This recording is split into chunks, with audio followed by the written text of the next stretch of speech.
Adeptes de la grande toile, bonjour. Quand on pense au cinéma d'arts martiaux, on a souvent l'image de films réservés à un public de niche. Et pourtant, il s'agit d'un des genres les plus riches et populaires du cinéma asiatique, mais pas seulement. Eh oui, les légendaires coups de tatane d'acteurs comme Bruce Lee, Cheng Pei-Pei, Sonny Chiba, Jackie Chan, Michelle Yeoh ou Jet Li ont irrigué le cinéma d'action bien en dehors des frontières de l'Asie et ont marqué des générations de spectateurs dans le monde entier. Parmi les nombreux chefs-d'œuvre du genre, j'ai choisi de revenir sur une œuvre particulièrement attachante qui est sortie il y a plus de 14 ans, Le Maître d'Armes. Considéré par de nombreux fans comme une réussite majeure, Le Maître d'Armes est avant tout le fruit de la collaboration entre l'acteur Jet Li, le réalisateur Ronnie Yu et le chorégraphe Yuen Woo-ping. Trois artistes qui auront donné le meilleur d'eux-mêmes sur cette œuvre atypique à plus d'un titre. Et c'est justement au travers de leurs apports respectifs que nous allons tenter de comprendre comment ce trio est parvenu à livrer une véritable merveille du genre.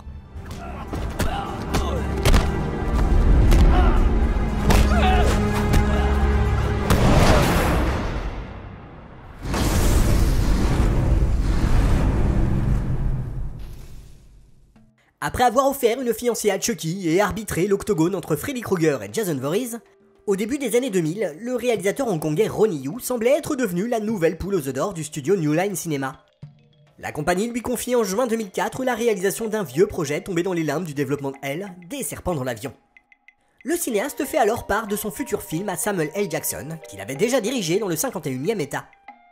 Ce dernier se montre tellement emballé par cet improbable pitch qu'il signe d'office pour en être la tête d'affiche.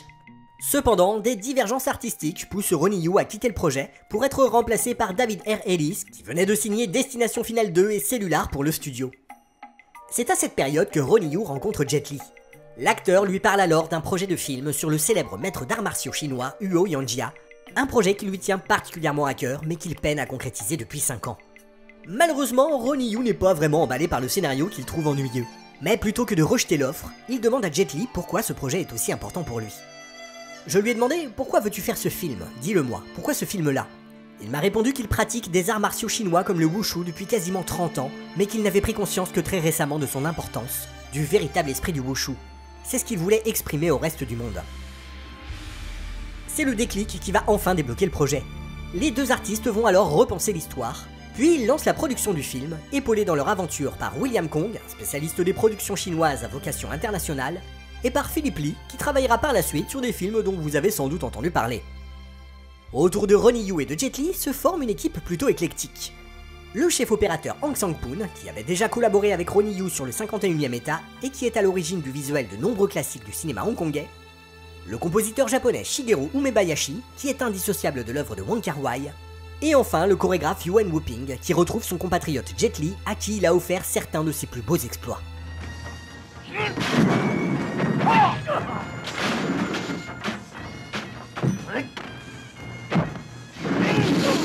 Le tournage se déroule en grande partie dans une province côtière au sud de Shanghai et est interrompu à 4 reprises pour que les scénaristes Wang Bin et Lin Feng peaufinent le script. Mais heureusement, ces quelques galères n'auront pas raison du résultat final. Cependant, des impératifs commerciaux vont quelque peu impacter la sortie en salle de 2006. Prévu à l'origine pour une durée de 2h20, le film est ramené à 1h44 afin de recentrer l'intrigue sur l'action pour attirer un plus large public, notamment à l'international. Par ailleurs, pour obtenir le fameux PG-13 sur le sol américain, le film est raccourci d'1 minute supplémentaire afin d'éjecter quelques plans jugés trop violents. Résultat, le Maître d'Armes existe aujourd'hui en pas moins de 3 versions. Et si la version internationale d'1h44 reste de très bonne facture, c'est le Director's Cut de 2h20 qui va nous intéresser aujourd'hui. Pour bien comprendre la démarche au cœur du Maître d'Armes, il est important de revenir quelques instants sur le personnage de Huo Yanjia. Né en 1868 dans un village du comté de Jingai à Tianjin, il est le 4e des 10 enfants de Huo Wendi, un pratiquant du wushu traditionnel qui escortait des caravanes marchandes en Mandchourie. Asthmatique et souffrant de jaunisse, le jeune Huo Yanjia se voit refuser l'enseignement du wushu par son père. Cependant, un tuteur japonais, Sheng Seng-ho, va l'aider à reproduire les méthodes de son père en cachette la nuit. Quelques années plus tard, en 1890, Huo vient à bout d'un artiste martial venu défier sa famille, à la stupéfaction de son père qui en fait alors son apprenti. En parallèle des travaux qu'il effectue avec ce dernier, il multiplie les combats et devient une célébrité auprès de la population locale.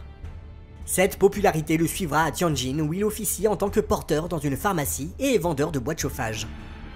Au début du XXe siècle, alors que la dynastie Qing commence à décliner suite aux nombreux conflits l'opposant aux Japonais et aux Occidentaux, Huo Yanjia se rend à Shanghai à 2 reprises entre 1909 et 1910. Dans un premier temps, il y affronte un boxeur irlandais, Hercule O'Brien, puis en juin 1910, il y fonde, avec son ami Nong Jinsun, l'école Wing Chun, ayant pour but d'enseigner les arts martiaux sous ses différentes facettes à l'ensemble des Chinois, tout en structurant l'ensemble des pratiques. Cependant, malgré les médicaments que lui prescrit son médecin japonais, sa santé déclinante va le conduire à un hôpital de la Croix-Rouge de Shanghai, où il s'éteindra 2 semaines plus tard, le 9 août de la même année. Sa mort dans des circonstances troublantes jamais élucidées n'empêche pas son aura de grandir au fil des ans, au point que son école, plus connue sous le nom de Shinhua Athletic Association, aura grandement contribué à diffuser les arts martiaux chinois sur le continent asiatique et dans le reste du monde. Devenu une icône en Chine, sa vie a inspiré de nombreuses œuvres. Et on peut également supposer que l'un de ses élèves, Liu Zhensheng, inspira le personnage de Shenzhen joué par Bruce Lee dans La Fureur de vaincre. En tout cas, ses exploits et sa stature de héros national vont alimenter quantité de légendes dans lesquelles il est difficile de démêler le vrai du faux. Pour vous donner un exemple, certains avancent que Yanjia n'aurait pas battu Hercule O'Brien et que ce dernier aurait en fait quitté la ville avant l'affrontement. Bien que le maître d'armes soit pensé comme une hagiographie, Ronnie Yu ne reprend que les grandes lignes de la légende, inventant quantité d'événements et de personnages, que ce soit les origines aisées de Huo, le personnage de Maître Qin, l'exil dans un village, le tournoi final, etc. etc.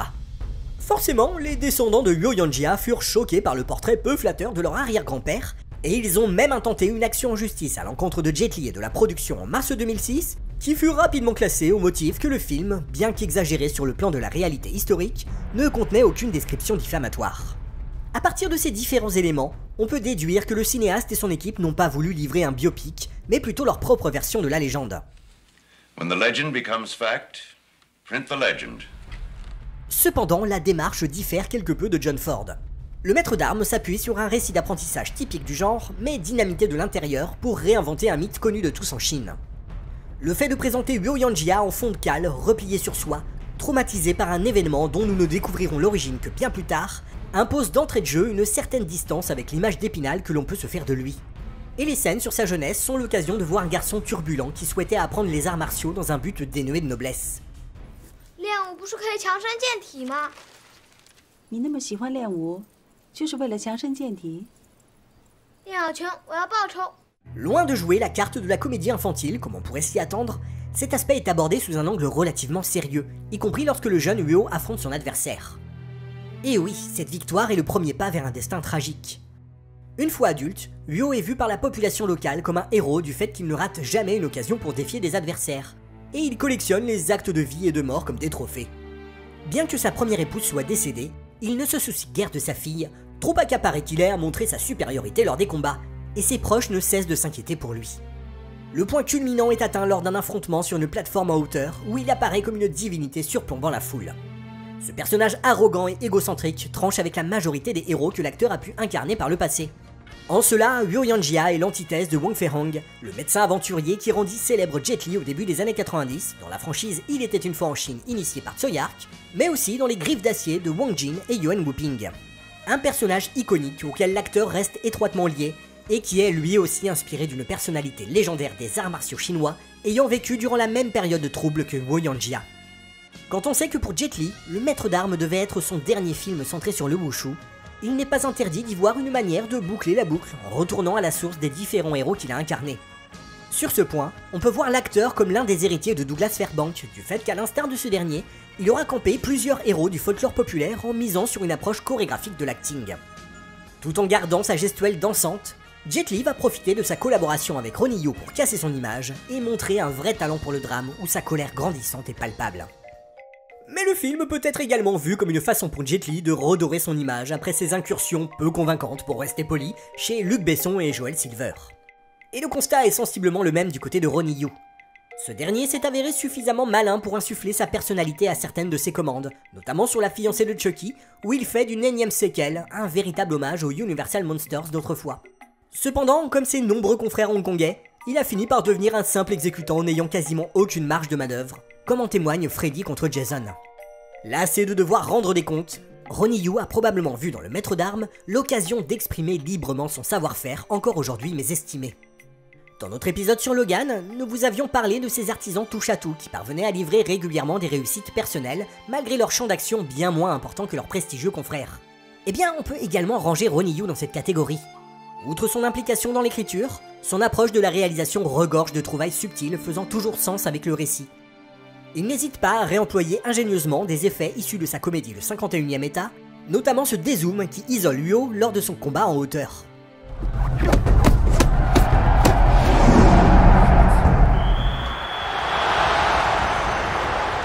Sans oublier l'utilisation parcimonieuse du ralenti accéléré et du jump cut, qui renforce l'impact des coups auprès des spectateurs.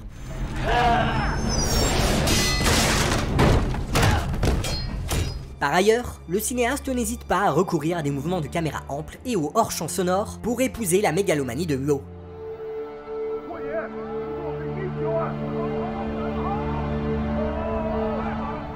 Cette approche subversive trouve son pinacle dans le combat opposant Huo et Maître Chin. Que ce soit les éclairs ou la lumière bleutée, tout renvoie à une imagerie fantastique, voire horrifique, que le cinéaste a pratiqué à maintes reprises depuis ses débuts à Hong Kong. De par son aspect théâtral, cette scène renvoie explicitement à l'atmosphère de The Bride with the White Hair, aka Jang-woo, le film qui fit connaître son nom à l'international. Cependant, Ronnie Yu délaisse le romantisme de ce dernier pour une violence frontale allant de pair avec la folie de Huo qui commet l'irréparable.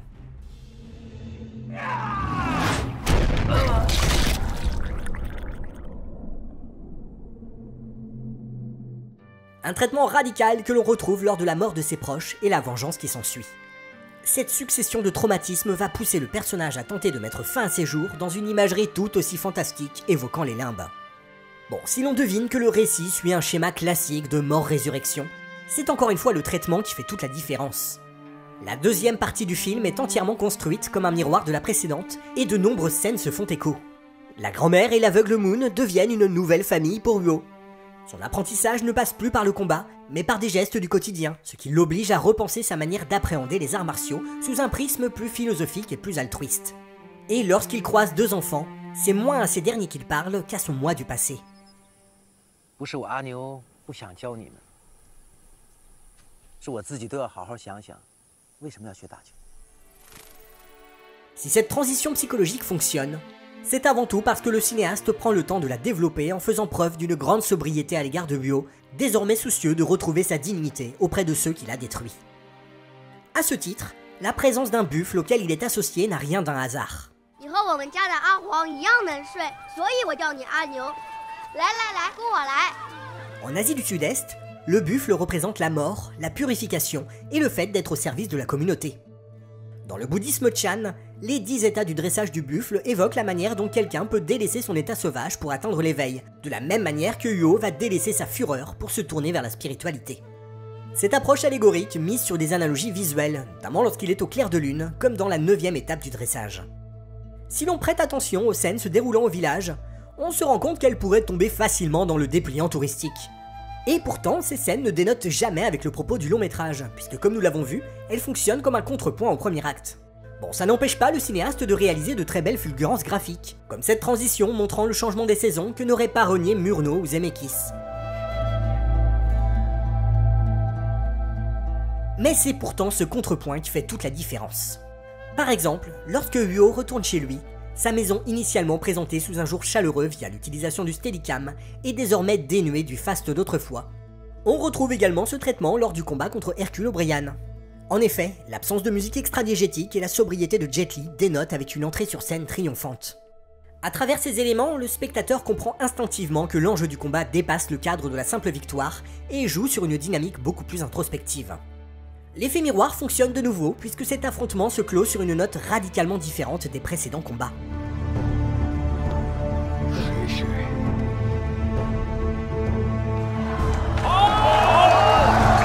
Pour bien comprendre ce revirement symbolique, il est important de revenir sur celui qui les a chorégraphiés, Yuen Woo-ping.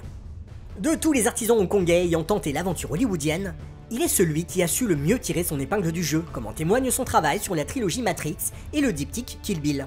Et pourtant, il a toujours gardé un pied dans l'industrie locale, avec par exemple Tigre et Dragon ou encore Crazy Kung Fu. Ces longs métrages, radicalement opposés dans leur approche du combat, viennent compléter une impressionnante filmographie dans laquelle Woo-ping a pu expérimenter différents styles qu'il n'a cessé d'enrichir au fil des décennies. Le maître d'armes tombe donc à point nommé, dans la mesure où il renoue avec l'un de ses premiers travaux, Legend of a Fighter, qu'il réalisa en 1982. Ce film est une retranscription fidèle de la légende de Woyanjia, jusque dans son propos nationaliste qui voyait le héros tuer son mentor japonais sous les drapeaux de ses compatriotes chinois. Une approche dont se démarque grandement le maître d'armes, au point que l'on peut le voir comme son pendant lumineux jusque dans les enjeux des combats. La démarche de Wu Ping se rapproche de celle de Liu Qianyang, réalisateur et chorégraphe de nombreux classiques, qui souhaitait revenir vers une approche spirituelle des arts martiaux, notamment dans la 36e chambre de Shaolin.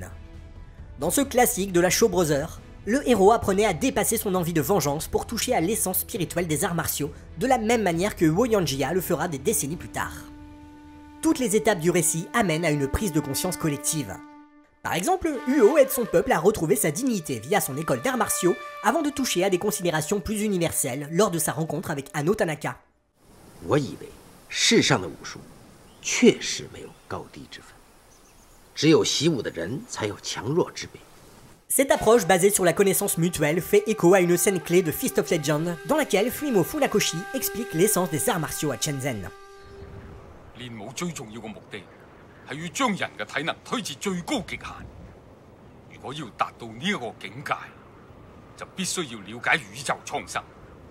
Le tournoi final où notre héros affronte des adversaires étrangers va pleinement exploiter ce concept. Dans un premier temps, on remarque que l'immense arène est composée d'un public très hétéroclite, allant des classes populaires chinoises aux représentants de la chambre de commerce étrangère, ce qui donne une dimension allégorique et universelle au combat. On retrouve d'ailleurs cette diversité dans le casting, puisque parmi les représentants se trouve John Tiben, qui incarna le bad guy dans La Fureur du Dragon, ainsi que Masato Harada, un ancien critique de cinéma japonais devenu un réalisateur-acteur. Cette volonté de mettre sur un pied d'égalité des personnalités issues de divers horizons cinématographiques amorce ce propos plus universel. Lors du tournoi, chaque combattant dispose de son propre style, qu'Huo va contrecarrer avec ses propres méthodes. À chaque affrontement, quelle que soit la méthode ou l'arme utilisée, qu'elle soit occidentale ou asiatique, les techniques se valent et l'issue d'un combat n'est plus de vaincre un ennemi, mais de reconnaître son adversaire comme son égal. Cette vision humaniste teintée de syncrétisme trouve son apogée lors du combat final, où le tribaton n'a rien à envier au katana.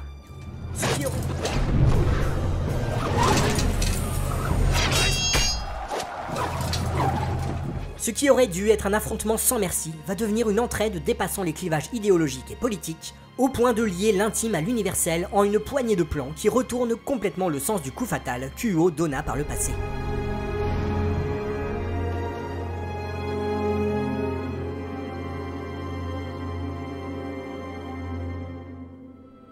En cela, il devient un authentique héros dans ce que le terme a de plus humaniste, puisqu'il s'est débarrassé de son ego pour se reconnecter aux autres. La conclusion émouvante du maître d'armes peut être vue comme le chant du cygne d'un genre auquel Ronnie Yu, Jet Li et Yuen Woo-ping ont consacré une grande partie de leur vie. Ces artisans ont livré une véritable œuvre d'auteur au pluriel, qui démontre que diverses personnalités peuvent réussir à s'entendre sur un projet commun et livrer une œuvre plus riche et plus complexe qu'elle n'y paraît. Une profession de foi qui aura permis à ces trois artistes de livrer l'un de leurs meilleurs films, mais aussi une très belle porte d'entrée dans un genre qui compte parmi les plus beaux et importants qui soient.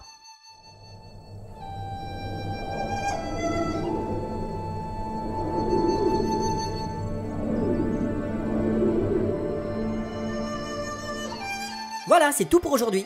Si cette vidéo vous a plu, n'hésitez pas à la partager sur vos réseaux sociaux préférés, et vous pouvez également nous soutenir financièrement sur Tipeee ou en souscrivant à notre chaîne YouTube. Et pour ne pas rater notre prochain épisode du Ciné Club de Monsieur Bobine, n'oubliez pas de cliquer sur la petite cloche en bas là. A bientôt!